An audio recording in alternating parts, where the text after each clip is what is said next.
Hola amigos, bienvenidos a Platicando con Santiago. Aquí no hay discursos aburridos ni teoría complicada, ¿sí? Hablamos de temas de la vida real, de los riesgos que enfrentamos como sociedad y sobre todo de cómo podemos manejarlos sin perder la cabeza. Cada episodio es una charla sincera en donde expondremos temas de un ámbito que afectan a nuestras comunidades y a las personas. Si te gusta descubrir nuevas ideas, entender mejor lo que está pasando a tu alrededor y encontrar soluciones tal vez a tus inquietudes, este es tu podcast para ti. Ponte cómodo y vamos de lleno a la conversación. Esto es Platicando con Santiago. No sin antes de pedirles de favor que me den un like y se suscriban a mi canal. Empezamos. Platicando con Santiago, podcast número 1 en Quito.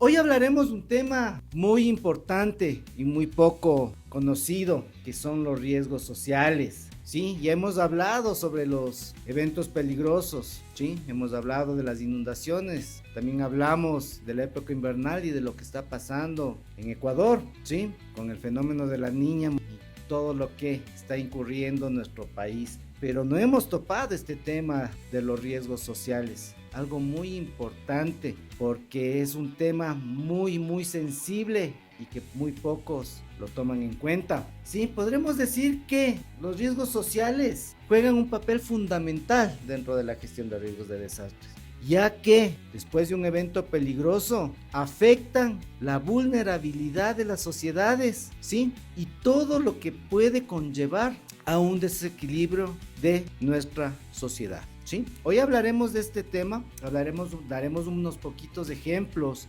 de qué ha pasado en el mundo con esto de los riesgos sociales. Como les había dicho, el riesgo social después de un evento peligroso aumenta la vulnerabilidad de las comunidades y la dificultad de la capacidad de respuesta y de recuperación que éstas tengan después de un evento peligroso. Puede ser un sismo, puede ser una inundación, puede ser un terremoto, una erupción volcánica, muchos factores que pueden desencadenar que se dé este problema, ¿sí? Como ya lo habíamos dicho, el riesgo social después de un evento peligroso, ¿qué es lo que puede producir? Lo primero, pobreza, que es un tema muy álgico y que en todos los tiempos, después de un evento peligroso, se ha dado en los países de los cuales se han visto afectados. Y más aún, en las comunidades o países donde existe pobreza extrema. Ya hablaremos de un ejemplo, ¿sí? También la falta de acceso, ¿sí? A los seguros, a la salud, a la seguridad privada, a la seguridad social, también se afectan después de un evento peligroso. ¿Qué es lo que pasa con todas esas personas que necesitan atención prioritaria, la cual no llega por la falta de respuesta de los gobiernos de turno o de los estamentos gubernamentales que están para responder ante este tipo de eventos? Es algo muy importante que nosotros vayamos conociendo, ¿sí? Y cómo podemos enfrentarlos, porque nosotros somos parte activa de todo esto. Otro problema que también se viene, ¿cuál es después de un evento peligroso? ¿Qué pasa con esas infraestructuras? Recordemos, después de un terremoto, aparte de las víctimas que pueden ser también mortales, ¿qué es lo que pasa con las viviendas? ¿Qué pasa con las infraestructuras? ¿Qué pasa con la infraestructura sanitaria? Recordemos que nosotros pasamos el 16 de abril del 2016 un terremoto, ¿sí? Que devastó a Manabí y parte de Esmeraldas. Todas esas comunidades, todas esas ciudades se vieron afectadas después del evento,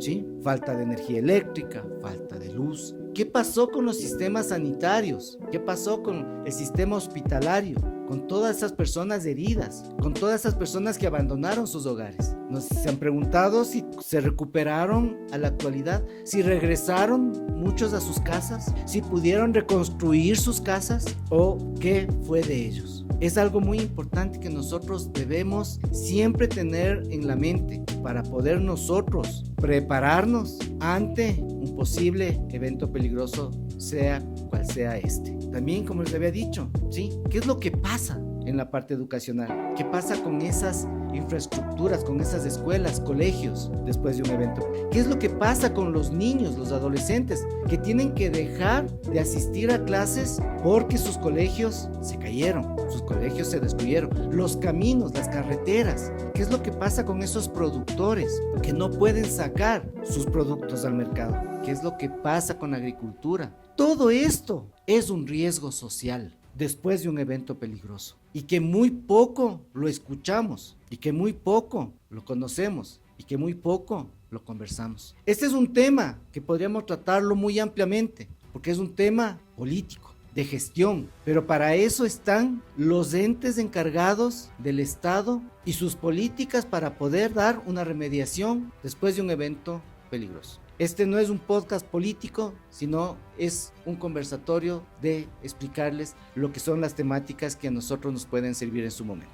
Continuemos, amigos. Entonces, estos son los riesgos sociales. La vulnerabilidad de las sociedades y de las comunidades después de un evento peligroso. Ustedes se preguntarán, ¿y los movimientos del 2019 producidos por conmoción política es un riesgo social? Pues sí, también puede catalogarse como un riesgo social, porque recordarás que Quito se vio afectada, ¿sí?, por movimientos, ¿sí?, que en su momento se decían que venían a protestar, pero subieron el tono, ¿sí? Recordarás, hubo heridos, hubo muertos, ¿sí? La gente que huía de sus domicilios cercanos a donde estaban ellos para evitar ser alcanzados por piedras o ser agredidos. Eso también se consideraría un evento peligroso, ¿sí? Entonces, amigos, yo creo que pensar un poquito en los riesgos sociales nos debe ayudar primeramente a prepararnos de mejor manera como personas y como comunidades para poder mitigar, si fuese el caso y que se diera un evento peligroso, cómo debemos actuar. Debemos prepararnos. Ya habíamos hablado en temas anteriores, ¿sí?, sobre el plan de emergencia familiar, el plan de emergencia en la comunidad, estar siempre atentos a los organismos oficiales, pero también viene de nuestra parte aprender acerca de la gestión de riesgos de desastres y cómo podemos enfrentarlos. Voy a poner unos ejemplos muy pequeñitos, pero que hicieron conmoción en su tiempo. ¿Se recuerdan ustedes en el 2010 cuando hubo el terremoto en Haití? Más del 50% del país colapsó su infraestructura después del terremoto, un terremoto de muy alta magnitud. Pero no solo eso, aparte fue la falta de respuesta del gobierno de Haití después del evento que ocasionó que este riesgo social, ¿sí?, se incremente. Decenas de muertos, recordarán ustedes las imágenes que veíamos en la televisión, en los noticiarios, pobreza extrema, la gente no tenía dónde vivir, la gente no tenía qué comer. Y después de todo esto vinieron otros problemas en la parte de la infraestructura, en la parte sanitaria en especial, porque aparte de todo esto no supieron manejar los cadáveres y también vino el cólera. ¿Hubo ayuda humanitaria? Sí la hubo, pero también había violencia civil, saqueos, asaltos, la gente se moría porque necesitaba alimentos, necesitaba agua. Todo eso que desencadenó pobreza, violencia, también es un riesgo social, ¿sí? ¿Qué debemos hacer ante eso?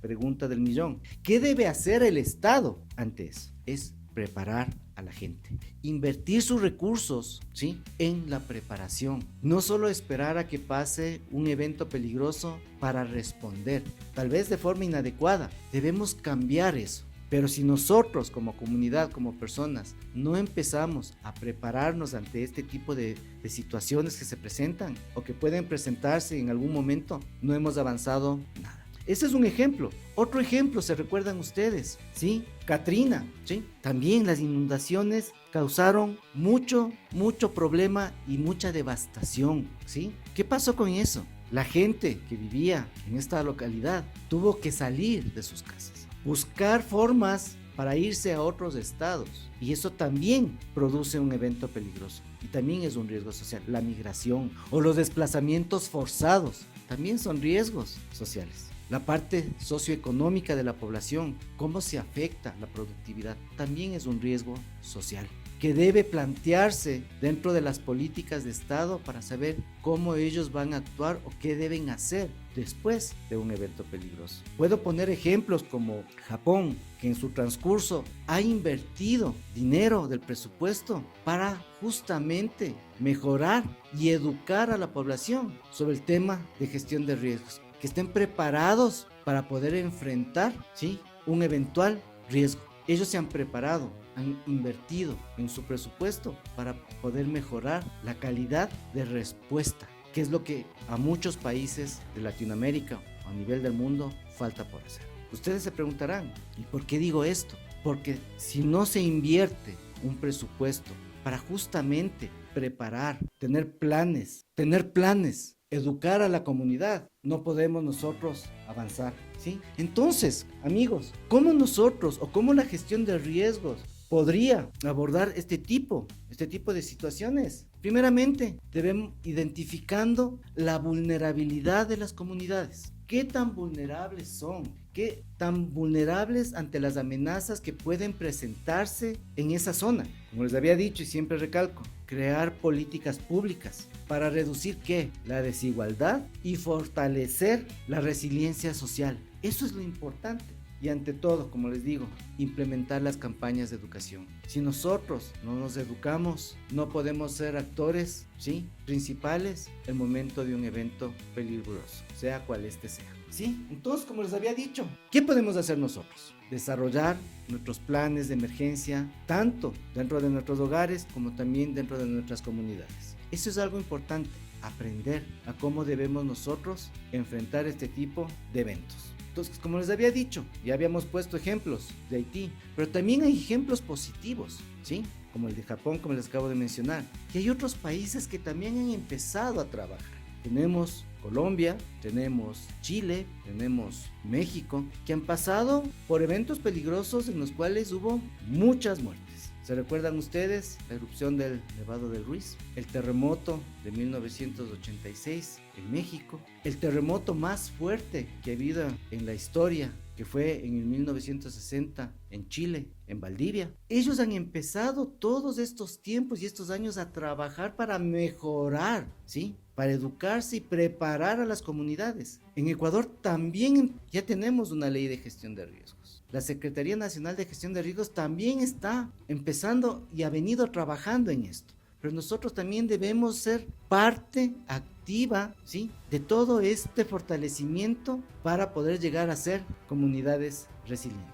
Amigos, les dejo a colación, ¿qué pueden hacer ustedes para ser parte de esta comunidad de la gestión de riesgos? Les invito a que vean este podcast el día lunes a las 20 horas, no sin antes pedirles de favor, suscríbanse, denme un like y agradeciendo a Mars Producciones por su excelente calidad de trabajo y a Santi Red, consultoría en gestión de riesgos y capacitaciones. Esto es Platicando con Santiago, nos vemos, hasta la próxima. Gracias. Platicando con Santiago, podcast número 1 en Quito.